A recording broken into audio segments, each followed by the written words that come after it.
Sebelumnya di Battlefield The Heaven, Xiaoyan dan timnya berhasil masuk ke halaman dalam. Dikarenakan melanggar aturan pagoda pembakaran api, ia pun mendapatkan ujian yang sangatlah amat berat. Berkat kegigihan dan bantuan gurunya Yao Lao, Xiaoyan berhasil melewati itu semua. Selain itu, ia juga bertemu dengan tetua penjaga pagoda, di mana tetua tersebut langsung kagum setelah melihat kemampuan Xiaoyan yang kala itu sudah berada di puncak nalar. Seperti biasa, tujuan utama Xiaoyan yakni mencari sebuah harta Fallen Heart Flame. Tentunya di dalam dirinya sudah tertanam niat untuk membantu gurunya Yao Lao agar dapat berevolusi.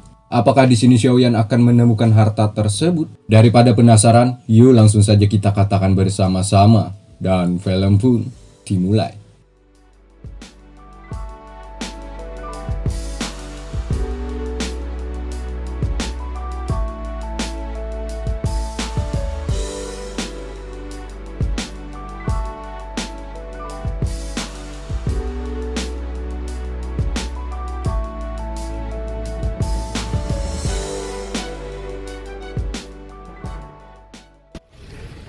Sesosok naga api yang keluar dari sumur membuat Xiaoyan merasakan decak kagum.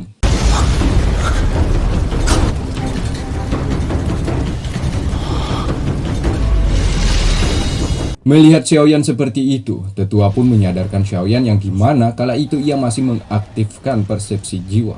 Tetua pun juga merasakan bahwa makhluk yang berada di dalam sumur atau lubang tersebut seperti ingin keluar. Tak lama dari itu, naga api itu pun kembali lagi seperti sedia kala, yakni dengan berhenti mengaum seperti sebelumnya.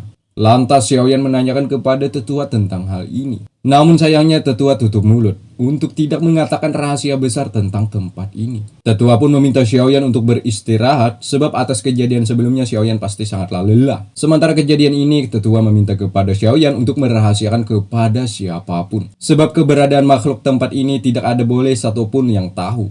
Jika ada yang tahu, maka usaha tetua untuk menyembunyikan rahasia ini yang puluhan tahun akan menjadi sia-sia. Dengan itu juga Xiaoyan berjanji tidak akan mengatakan kepada siapapun. Saat di luar, Xiaoyan masih merasa penasaran. Sebab dari nafas makhluk itu sangatlah mengerikan. Di sini Allah mengatakan alasan kenapa makhluk itu mengaum seakan ingin keluar dari dalam lubang. Dikarenakan mencium api hijau yang ada pada diri Xiaoyan. Ya, dimana Allah juga menambahkan bahwa makhluk tersebut salah satu yang mereka cari, yakni di tubuh makhluk barusan terdapat sebuah harta Fallen Heart Flame, dan satu aromanya lah yang membuat murid-murid di sini begitu cepat naik level, sehingga semua murid berbondong-bondong untuk datang ke pagoda ini. Mereka para murid lain hanya mengetahui tentang hasil kultivasi, namun tidak tentang inti penyebab utama kenapa mereka begitu cepat meningkat. Ya, alasan ini sangatlah masuk akal kenapa tetua meminta kepada Xiaoyan untuk merahasiakan kejadian sebelumnya. Sehingga sampai ini keberadaan makhluk tersebut masih aman hingga sekarang, coy. Jika ada yang tahu, tentulah makhluk tersebut akan diburu oleh semua orang, yakni dengan tujuan untuk meningkatkan kualitas bela diri yang ingin mendapatkan makhluk tersebut. Namun ya Allah sedikit ragu akan keamanan rahasia ini, sebab cepat atau lambatnya pagoda ini akan hancur dengan sendirinya. Nah, ketika hal itu terjadi, maka semua orang akan mengetahui rahasia ini. Namun sebelum hal itu terjadi, 1 tahun atau 2 tahun ke depan, Xiaoyan akan mendapatkan inti dari Fallen Heart Flame untuk gurunya. Namun kesulitan masih saja menghampiri Xiaoyan kelak, sebab ia sedikit ragu untuk memurnikan Fallen Heart Flame itu, coy. Bahkan sekelas Do Emperor saja sepertinya kewalahan untuk memurnikan. Sebab Xiaoyan sudah merasakan dari aroma nafas yang ditimbulkan makhluk tersebut. Tapi bagaimanapun tujuan pertamanya yakni mendapatkan, kemudian sisanya tinggal pikirkan nanti. Ya, lanjut. Scene berpindah tepatnya di keributan ini. Ada Fu Ao yang mengakui kecantikan Sun Er. Hal itu membuat Fu Ao bernafsu dan ingin sekali mengajak Sun Er bergabung dengan timnya. Menurutnya jika terus-terusan ikut dengan Xiaoyan, takutnya di kemudian hari akan terjadi kenapa-napa, ya kan. Sebab Fu Ao merasa dirinya lebih kuat dibandingkan Xiaoyan. Hu Jia dan Wu Hao apalagi Sun Er, ia menolak mentah-mentah ajakan Fu Ao, ya kan. Hal itu rupanya mengundang amarah bagi Fu Ao. Ia pun meminta Baisan untuk memberi pelajaran terhadap murid baru di halaman dalam ini. Sehingga ketegangan di antara kedua belah kubu pun sempat terjadi.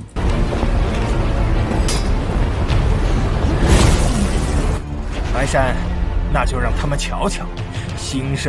tepat saat ingin sama-sama melancarkan serangan, tiba-tiba datanglah Xiaoyan dengan gagah berani, sembari mengatakan bahwa kejadian ini serahkan kepadanya.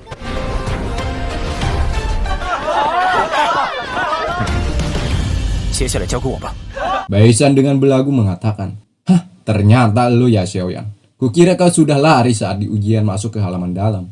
Anjing kali nih orang. Bukankah Baisan yang lari lalu meninggalkan tim yang kala itu sedang bertarung? Mana ada seorang pahlawan yang lari di saat teman lainnya sedang berjuang, ya kan? Pecundang. Itulah kata yang tepat untuk kita sandarkan terhadap Baisan ini. Fuao pun juga penasaran, ternyata ini nih yang namanya baru-baru ini sedang naik daun. Fuao tak ambil pusing meskipun Xiaoyan sudah mampu mengalahkan Luhu. Dirinya tetap meminta kepada tim Xiaoyan untuk membayar upeti. Xiaoyan menolak, sebab hal itu sebuah pemerasan yang tidak dianjurkan di wilayah halaman dalam ini, ya kan? Malahan Xiaoyan menentang Fuao untuk bertarung 1 lawan 1. Pertarungan ini pun juga dipenuhi akan syarat dan janji, di mana jika Xiaoyan menang maka tim Fuao yang berjuluk Geng Putih tidak boleh lagi mengganggu tim Xiaoyan dalam jangka waktu beberapa bulan. Jika tim Fuao menang, maka tim Xiaoyan bersedia memberikan semua upeti kepada mereka. Sepertinya syarat pertarungan ini masih kurang bagi tim Fuao.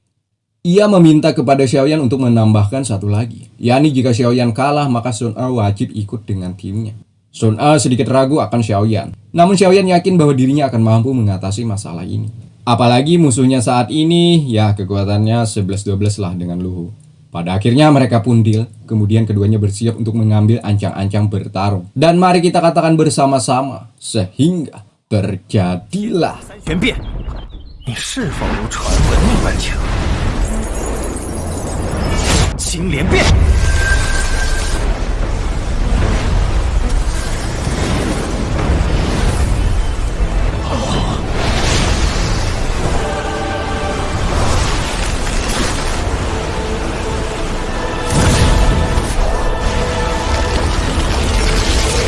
Xiaoyan telah mengeluarkan kekuatannya, sementara Fuao yang melihat hal itu masih menganggap remeh Xiaoyan. Sebab kekuatan itu hanyalah kekuatan dalam yang mampu bertahan beberapa menit saja. Jika reaksi itu sudah habis, maka sudah dipastikan Fuao akan mudah mengalahkan Xiaoyan. Artinya Fuao hanya menunggu timing yang pas saja untuk menyerang balik Xiaoyan ini, ya kan?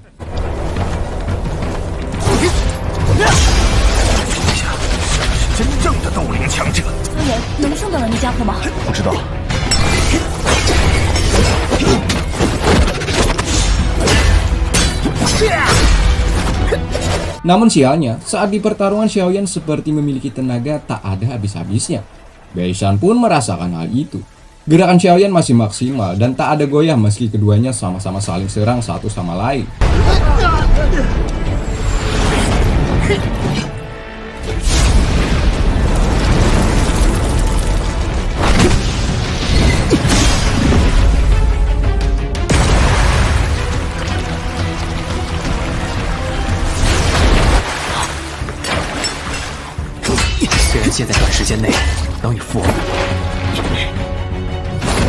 Keraguan Baisan untuk menang pun mulai terkuak saat di sini, coy. Fuao tak berhenti sampai di sini. Ia mengeluarkan teknik rahasianya, sehingga terjadilah.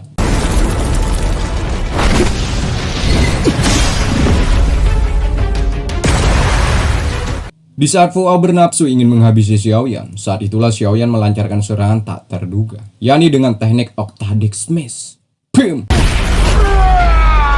Telak mengenai wajah Fuao dan Xiaoyan pun menang.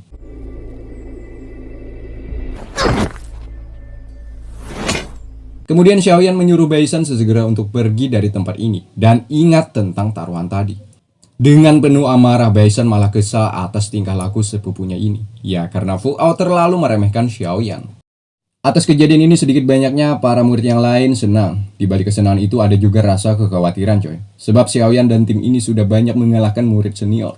Takutnya di kemudian hari mereka menyimpan dendam dan akan mencelakai murid lainnya, ya kan. Jika mereka terus-menerus mengandalkan Xiaoyan, tentunya hal itu sebuah blunder. Sehingga Byakuya memberikan saran kepada Xiaoyan agar Xiaoyan lebih gesit untuk kedepannya, yakni menarik alias merekrut anggota baru sebanyak-banyaknya. Nah, dengan itu maka tim ini akan menjadi lebih kuat lagi, sehingga kelak tidak ada lagi yang berani mengganggu tim ini, ya kan. Ditambah lagi Sun Er, Hujia, dan Wu Hao membenarkan atas masukan dari Byakuya. Karena mereka sangat antusias dan mempercayai semua ini kepada Xiaoyan, maka Xiaoyan akan menuruti permintaan mereka, yakni mencari pijakan tertinggi agar murid lainnya bernafsu untuk bergabung dengan tim mereka. Mendengar itu semuanya pun menyambutnya dengan penuh semangat dan bahagia. Dan mulai hari ini juga, tim ini diberi nama yakni Gerbang Pan. Ya, mereka juga tahu jika perjanjian geng putih dan tim Gerbang Pan sudah tidak luarsa lagi. Dengan itu juga mereka pasti merencanakan sesuatu hal buruk. Sehingga Xiaoyan meminta kepada semua tim besok hari untuk masuk ke pagoda dengan tujuan untuk meningkatkan lagi kualitas bela diri mereka. Sementara itu ada Bai Cheng, sepertinya ia salah satu yang terkuat di geng putih coy. Ia tak terima setelah mendengar Fu Ao dikalahkan oleh Xiaoyan yang notabene-nya adalah murid junior. Sehingga dirinya merasa terhina dan geng putih seperti tak bermuka lagi.